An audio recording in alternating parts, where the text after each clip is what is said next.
कैसे हैं आप सब मेरे प्यारे बच्चों। आप सबका स्वागत है आपके अपने चैनल कैसीएल ट्यूटोरियल में।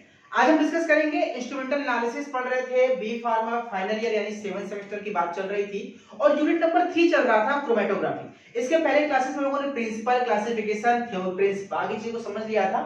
आज क्लास में हम बात करेंगे थ्योरी ऑफ क्रोमेटोग्राफी, यानी क्रोमेटोग्राफी को मोटा मोटा आपने समझ लिया है कि इसमें एक मोबाइल फेज है, एक स्टेशनरी फेज है। स्टेशनरी फेज कांस्टेंट रहता है, उसके ऊपर से मोबाइल फेज को रन कराते हैं। जब मोबाइल फेज रन करता है तो जो आपका सॉल्यूशन है यानी जो आपका सैंपल है वो भी रन करता है।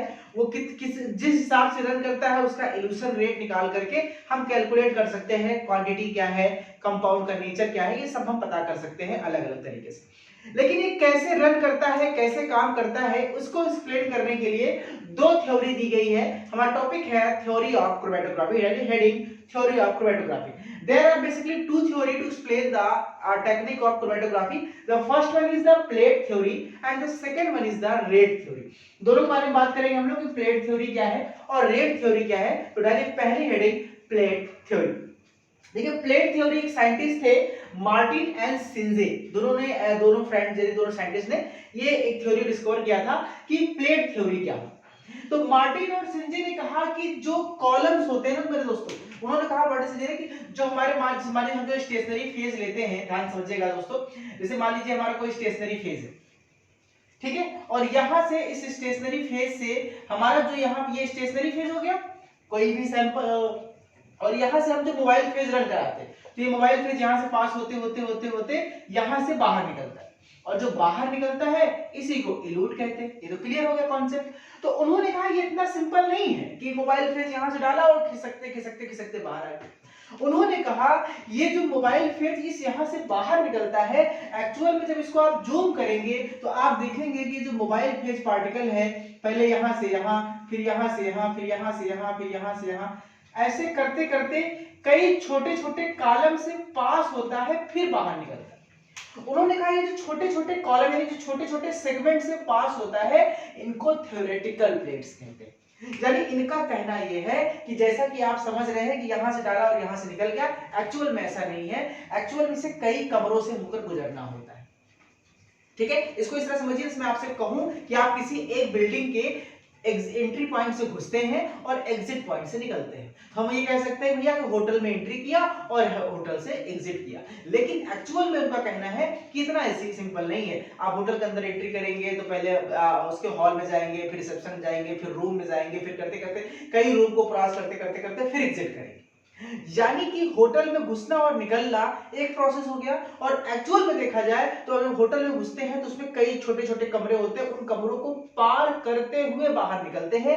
ये जो छोटे छोटे कमरे हैं इन्हीं को थ्योरेटिकल प्लेट्स कहा जाता है। थ्योरेटिकल प्लेट क्यों? क्योंकि ये एक्चुअल में नहीं होते, इसको एक इमेजिनरी माना गया है कि छोटे छोटे प्लेट्स हैं जिनसे पास होकर बाहर निकलता है। तो थ्योरेटिकल प्लेट की थ्योरी, जो प्लेट थ्योरी वो क्या कहती है कि जब भी किसी स्टेशनरी फेज में मोबाइल फेज रन कराते हैं और मोबाइल फेज सॉल्यूशन उस स्टेशनरी फेज को पार करके बाहर निकलते हैं तो वो बीच में ढेर सारे कई नंबर ऑफ थ्योरेटिकल प्लेट से होकर गुजरते हैं।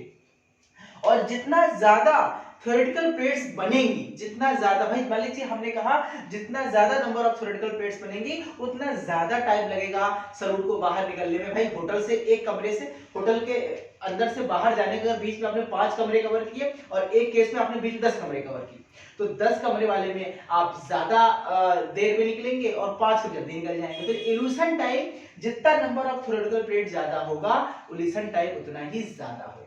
दूसरी चीज, अगर आप 5 कमरे वाले कमरों से गुजर के होटल से बाहर निकलते हैं और 10 कमरे से गुजरते हैं तो ज्यादा होटल आप कहां एक्सप्लोर करेंगे, ज्यादा होटल को आप कहां अच्छे से देख पाएंगे? जी हां, जहां ज्यादा कमरे आपने पास किए, यानी जहां नंबर ऑफ थ्योरेटिकल प्लेट ज्यादा है। यानी नंबर ऑफ थ्योरेटिकल प्लेट जितना ज्यादा होगा उसका इल्यूशन टाइम उतना ही ज्यादा होगा, देर में निकलेगा, लेकिन उसका जो आपका जो एब्जॉर्प्शन है यानी कि जो हमारा बेसिकली जो पार्टिकल यानी जो एब्जॉर्ब हो रहा है सॉल्यूशन सरफेस पे वो उतना ज्यादा अच्छा होगा। यानी जो रेट है, मतलब कि जो आपकी जो एब्जॉर्प्शन की रिजल्ट है, आप क्रोमेटोग्राफी का जो रिजल्ट है, पार्टीशन है, वो उतना अच्छा प्राप्त होगा। ठीक है, तो ये सिंपल सी बात है। तो इनका मानना है कि प्लेट थ्योरी ऑफ मार्टिन सिंजे ने कहा कि theoretical plates arrange in a series but continuous horizontal layer. ठीक है। इसने कहा कि इसमें माना जाता है कि किसी भी स्टेशनरी फेज में कुछ आइडेंटिकल थ्योरेटिकल प्लेट्स होती हैं जो कि हॉरिजॉन्टल मैनर में एक कॉन्टिन्यूअस सीरीज में अरेंज होती हैं, और जो आपका सैंपल है मोबाइल फेज उसी प्लेट से होकर गुजरता है। जितना ज्यादा नंबर ऑफ प्लेट्स होंगी उसका रिजल्ट यानी उसका पार्टीशन इफेक्ट उतना ज्यादा अच्छा आएगा और ओवुलेशन टाइम उतना ही कम होगा। तो उसको अपनी लैंग्वेज में कैसे ले सकते हैं कि according to Martin and Synge, in any stationary phase there are numbers of theoretical plates through which mobile phase and samples runs. These theoretical plates are arranged in a continuous horizontal series. ये हमेशा continuous horizontal series में होते हैं। ठीक है, आगे बात करते हैं। और जब कोई पार्टिकल, जब कोई भी सॉल्यूट यहाँ से गुजरता है तो क्या होता है, ये स्टेशनरी फेज और मोबाइल फेज के बीच में एक इक्विलिब्रियम बनता है। यानी मान लीजिए कि आपने मोबाइल फेज डाला है, यहाँ पे सॉल्यूट डाल दिया, तो पहले मोबाइल फेज और स्टेशनरी फेज में जो सैंपल उस कंसंट्रेशन इसका बराबर होगा तब ये आगे बढ़ेगा। ठीक है, जैसे माना कि आपने स्टेज यहाँ पे सैंपल गया, सॉल्यूट गया, तो सब पहले कॉलम में आएगा। पहले कॉलम में जब इन दो कॉलम के बीच में इक्विलिब्रियम बन जाएगा, यानी सॉल्यूट और सैंपल यानी कि मोबाइल फेज स्टेशनरी फेज के बीच जब इक्विलिब्रियम बनेगा तब ये सैंपल आगे बढ़ेगा। फिर यहाँ पे इक्विलिब्रियम बनेगा, फिर इनके बीच इक्विलिब्रियम बनेगा, फिर इनके बीच, यानी कि हर कॉलम के बीच इक्विलिब्रियम बनते हुए ये आगे की ओर बढ़ता जाता है। तो इसको डिफाइन कैसे कर सकते हैं? H एक थ्योरी है जो प्लेट थ्योरी को एक्सप्लेन करता है। Plate theory explain by the following formula HETP H L by N। यहाँ पे H क्या है? HETP यानी height equivalent to theoretical plate. जो थ्योरेटिकल प्लेट्स यहाँ पे बनी है उसकी हाइट कितनी है, उसकी हाइट कितनी है उसको देखा जाता है। L equal to the length, यानी आप इसको एक प्लेट को दोस्तों अगर आप देख लें तो इस एक प्लेट में अगर हम देखें, मान लीजिए प्लेट मान लिया, तो ये जो प्लेट है ये इस प्लेट की हाइट है, ये इस प्लेट का लेंथ है, और कितने ज्यादा है ये इसके नंबर्स है। तो यानी HETP equal to H equal to L by N, where HETP equal to height equivalent to theoretical plate, L equal to the length of the theoretical column and N equal to number of the column. ये decide करता है। ठीक है, तो जितने ज्यादा number होंगे इसको हम समझ सकते हैं कि N equal to L by H। जितने ज्यादा नंबर ऑफ कॉलम होंगे, जितने ज्यादा नंबर ऑफ कॉलम होंगे उसकी हाइट उतनी ही क्या होगी, कम होगी, और लेंथ उतनी ही ज्यादा। अगर लेंथ ज्यादा होगी तो कॉलम ज्यादा होंगे, लेंथ कम होगी तो कॉलम कम होगी। तो ये डिसाइड कर रहा है कि किसी भी आपका जो रिजल्ट है वो कितना अच्छा आएगा। तो नंबर ऑफ थ्योरेटिकल प्लेट जितने ज्यादा होंगे, ठीक है, according to this theory the number of theoretical plate is how much the number of theoretical plate is increases, the result of and the effect of partition is increases. ठीक है, आपका plate theory का concept यही है कि theoretical plates के through गुजरता है, यानी होटल में जितने कमरे से होकर हम बाहर निकलेंगे उतना ज्यादा हम होटल को एक्सप्लोर करेंगे और इतना अच्छा रिजल्ट आएगा। ये प्लेट थ्योरी है। प्लेट थ्योरी में दोस्तों एक चीज समझना है आपको कि प्लेट थ्योरी में एक सिंपल सी बात हो गई, ये किसके लिए हो रहा है, जहां पे स्टेशनरी फेज हमारा सॉलिड है और मोबाइल फेज हमारा लिक्विड है। यानी हम बात कर सकते हैं कि कॉलम क्रोमैटोग्राफी के लिए और जो हमारे हैं इनके बात कर सकते हैं। अब हम बात करते हैं दूसरी रेट थ्योरी। रेट थ्योरी जो है ये एक अलग थ्योरी है, ये थोड़ा सा डिफिकल्ट है। रेट थ्योरी का जो फार्मूला है वो है HETP equal to A plus B by mu plus C into mu. Okay, I repeat, HETP equal to A plus B by mu plus C into mu या C mu, जहां पे A क्या है, eddy diffusion. AD diffusion को हम multi path effect भी कहते हैं। ये क्या होता है मैं आपको एक्सप्लेन करूंगा। B equal to the longitudinal diffusion और C equal to the mass transfer rate, और जहां पे म्यू क्या है, flow rate of mobile phase, यानी मोबाइल फेज किस रेट से फ्लो कर रहा है। ये तीन चीजों पे डिपेंड करता है HETP यानी height equivalent to therapeutic plate. इसका मतलब होता है कि कितना ज्यादा अच्छे से हमारा एब्जॉर्प्शन यानी पार्टीशन हो रहा है और कितना अच्छा हमारा क्रोमैटोग्राफी का रिजल्ट आने वाला है।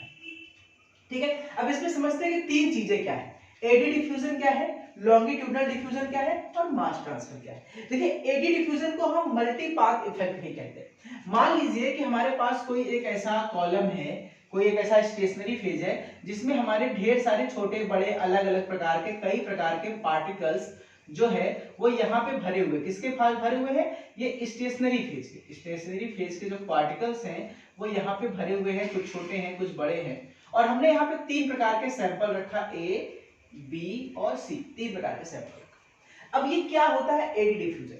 एडी डिफ्यूजन ये कहता है कि जितने भी सैंपल हैं भाई थ्योरी क्या कहती है, ऐसा नहीं है कि जो हमने सैंपल 1 2 3 प्लेस किया तीनों का इल्यूशन टाइम सेम होगा और तीनों सेम टाइम में बाहर आएंगे, नहीं, तीनों जो है अलग अलग करेंगे, किसी का इल्यूशन टाइम ज्यादा होगा, किसी का कम होगा, जिसका ज्यादा होगा वो देर में निकलेगा, जिसका इल्यूशन टाइम कम होगा वो जल्दी निकलेगा। तो ये तीनों किस पे डिपेंड करता है, तो पहला है eddy diffusion. What is the eddy diffusion, ये डिपेंड करता है कि पाथ कैसा है, मल्टीपल पाथ। मान लीजिए कोई सैंपल है दोस्तों वो इस पाथ को फॉलो कर रहा है, सिंपल सा इन पार्टिकल से बीच में गुजर रहा है, तो ये यहाँ बाहर निकल गया। दूसरा वाला थोड़ा ज्यादा लंबा पाथ कवर कर रहा है, ये यहां से जा रहा है, फिर यहां से जा रहा है, फिर यहां से जा रहा है, ठीक है, ऐसे करते करते करते ये बाहर निकला, इसको थोड़ा सा और ज्यादा टाइम लगा। और सी वाला है ये और ज्यादा पार्टिकल, जो भाई पार्टिकल साइज छोटे हैं तो ये और लंबा पाथ कवर कर रहा है, और लंबे पाथ कवर करते करते इसको बाहर आने में और टाइम लग गया। यानी सी का इल्यूशन टाइम बहुत ज्यादा है, बी का कुछ कम है और ए का बहुत कम है। तो ये जो क्या है, इल्यूशन टाइम किसी का अलग अलग क्यों है, क्योंकि ये पाथ अलग अलग शो कर रहे हैं, और मल्टीपल पाथ शो करने के कारण इसी को हम मल्टीपल पाथ इफेक्ट या एडी डिफ्यूजन कहते हैं। तो एडी डिफ्यूजन भी एक ऐसा कारण है जिसके कारण से जो आपका रिजल्ट है, इल्यूशन टाइम है सैंपल का, वो आगे पीछे हो सकता है। जो जितना बड़ा पाथ कवर करेगा उसका इल्यूशन टाइम उतना ही देर में आएगा। ये एक पहला इफेक्ट है, ये है एडी डिफ्यूजन। अब देखिए हम बात करें अगर गैस क्रोमेटोग्राफी की दोस्तों, तो गैस क्रोमेटोग्राफी में जो हमारा मोबाइल फेज होता है वो क्या होता है, गैस। और क्योंकि जो ये लिक्विड है, लिक्विड इस पाथ को ज्यादा कवर करता है, गैस के साथ एडी डिफ्यूजन नहीं होता है, मल्टी पाथ इफेक्ट नहीं होता, क्योंकि गैस सीधा निकलता है, जल्दी निकलता है और शॉर्टेस्ट पाथ को अपने आप ढूंढ लेता है। तो गैस क्रोमेटोग्राफी के केस में जो A इक्वल टू हो जाएगा, क्या हो जाएगा, 0। तो गैस क्रोमेटोग्राफी केस में जो HETP का फॉर्मूला हो जाएगा वो हो जाएगा B by mu plus C, यानी कि वहां पे A हो जाएगा 0, क्योंकि गैस क्रोमेटोग्राफी केस में एडी डिफ्यूजन नहीं देखे जाते। यानी आप इसको समझिए कि रेट थ्योरी कहती है कि किसी भी क्रोमेटोग्राफी का जो रिजल्ट है वो 3 फैक्टर पे डिपेंड करता है, एडी डिफ्यूजन पे, लॉन्गिट्यूडनल डिफ्यूजन पे और मास ट्रांसफर रेट पे, और इसके साथ साथ फ्लो रेट क्या है मोबाइल फेज का। तो गैस क्रोमेटोग्राफी केस में ये एडी डिफ्यूजन 0 हो जाता है, ठीक है। तो एडी डिफ्यूजन को हम कैसे डिफाइन करेंगे, आपने फार्मूला लिख लिया, इसको लिख लिया, पहले एडी डिफ्यूजन। तो eddy diffusion is generally seen is the liquid chromatography and solid gas liquid chromatography, solid and gas chromatography, solid and liquid chromatography, gas नहीं सॉरी, ठीक है। आगे बात कर सकते हैं कि when any sample is move from the stationary phase then it retain different path, and this is called AD diffusion या multi path effect, and which follows the longest path, their elution time will be high. Okay, यहाँ से हम कर सकते हैं। And for the gas chromatography the AD diffusion is equal to A is equal to 0, so the formula for the gas chromatography is the HETP is equal to B by mu into C plus B। अगला आता है longitudinal diffusion. क्या है दोस्तों, तो longitudinal diffusion को हम इसमें समझ सकते हैं कि हमारे पास अगर कोई कॉलम है, हमारे पास कोई सॉलिड कॉलम है, उसके अंदर पार्टिकल्स भरे हुए हैं, इसको इस तरह समझिए या हम इसको इस तरह समझ लेते हैं, ठीक है। ये हमारा कोई कॉलम है, उसके अंदर हमारे पार्टिकल्स भरे हुए हैं स्टेशनरी फेज के, ठीक है। अब हम यहां से अगर कोई गैस पास करेंगे तो गैस क्या होगा, क्योंकि हमें पता है बीच में सॉलिड्स ज्यादा होते हैं और साइड में सॉलिड्स कम होते हैं, तो गैस हमेशा शॉर्टेस्ट पाथ ढूंढता है। अगर हम मोबाइल फेज गैस यूज कर रहे हैं वो साइड से निकल के बाहर निकल जाएगा, वो इस बीच वाले रास्ते को नहीं पकड़ेगा। और ये जो साइड से निकल रहा है, जल्दी निकल रहा है, शॉर्टेस्ट पाथ ढूंढ रहा है, इसी को लॉन्गिट्यूडिनल डिफ्यूजन कहते हैं, लॉन्गिट्यूडिनल डिफ्यूजन, ठीक है। तो ये लॉन्गिट्यूडिनल डिफ्यूजन होता है किसके लिए, गैस में। अभी लिक्विड में ये चीज नहीं होती, लिक्विड में साइड से नहीं निकलता, वो बीच से निकलता है। यानी लिक्विड क्रोमेटोग्राफी के केस में जो B इक्वल टू है वो क्या होता है, 0। भाई देखो गैस क्रोमेटोग्राफी केस में A इक्वल टू 0 था और लिक्विड केस में B इक्वल टू 0 है। तो अब जो नया फार्मूला बन जाएगा HETP इक्वल टू हो जाएगा A प्लस C म्यू, क्योंकि ये B बाई म्यू 0 हो जाएगा, B 0 बाई म्यू पूरा खत्म हो गया, तो A प्लस C म्यू बन जाएगा। उसी तरह से तीसरा दोस्तों आता है मास ट्रांसफर रेट। तो मास ट्रांसफर रेट में क्या होता है, ये सिंपल सा कॉलम क्रोमेटोग्राफी एग्जांपल है। ये हमारा कॉलम क्रोमेटोग्राफी है, यहाँ पे हमारा पार्टिकल्स हैं, यहाँ से हम जब कोई मोबाइल फेज डालते हैं तो ये धीरे धीरे धीरे धीरे नीचे आता है। तो ये सिंपल सा है मास ट्रांसफर, मतलब कि पहले एक पार्टिकल एब्जॉर्ब करेगा सब मोबाइल फेज को, फिर वो दूसरे वाले को देगा, फिर वो तीसरे वाले को देगा, यानी इस तरह से मोबाइल सैंपल को एक एक सॉलिड पार्टिकल एब्जॉर्ब करके आगे वाले को कैरी फॉरवर्ड करते रहेंगे, बढ़ाते रहेंगे, ठीक है। तो ये हो जाएगा हमारा आपका this is a mass transfer rate. ये सबके लिए होता है, सॉलिड के लिए भी है, लिक्विड के लिए भी है। गैस के लिए भी है, ठीक है। तो ये बस एक सिंपल सी टेक्निकल वर्ड्स बहुत ज्यादा है, इससे थोड़ा सा आपको डिफिकल्ट लगेगा।